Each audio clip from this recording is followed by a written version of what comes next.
Hi friends, welcome to Gayathri vlogs. இன்றைக்கான ஒரு சின்ன கதையை பார்க்கலாம். கேலி பேச்சு பேசக்கூடாது. ஏரிக்கரை அருகில் ஒரு பெரிய ஆலமரம் இருந்தது. அந்த மரத்தில் ஏராளமான பறவைகள் கூடு கட்டி வாழ்ந்து வந்தன.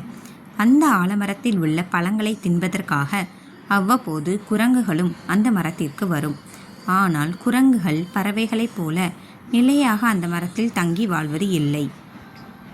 அதனால் பறவைகளுக்கும் குரங்குகளுக்கும் நட்புறவு ஏற்படவில்லை.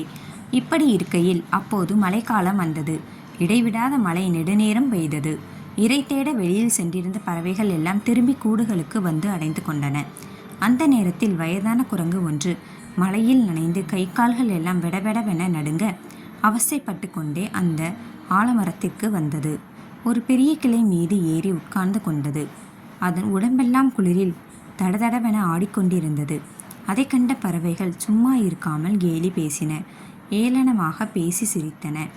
குரங்கு அமர்ந்திருந்த கிளையில் உள்ள கூடுகளில் இருந்த பறவைகள் அந்த குரங்கை பார்த்து அலறி புடைத்தன. குரங்கு அமைதியாக பேசாமல் இருக்கவே பறவைகள் பேச ஆரம்பித்தன.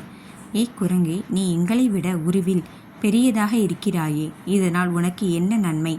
உருவத்தில் சிறியதாக இருக்கும் நாங்கள் கூடு கட்டி கொண்டு சுகமாக வாழ்கிறோம்.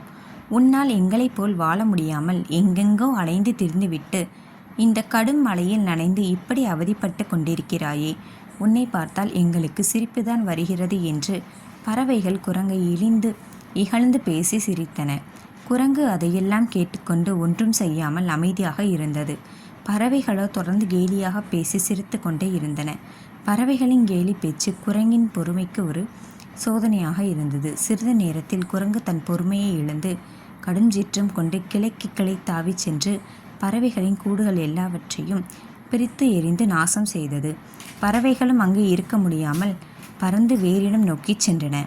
நீதி: பிறர் துன்பம் கண்டு இறங்க வேண்டுமே அன்றி எள்ளுதல் கூடாது. இந்த கதை உங்களுக்கு பிடிச்சிருந்ததுன்னா என்னோட சேனலை லைக் பண்ணுங்கள், ஷேர் பண்ணுங்கள், சப்ஸ்கிரைப் பண்ணுங்கள். தேங்க்யூ.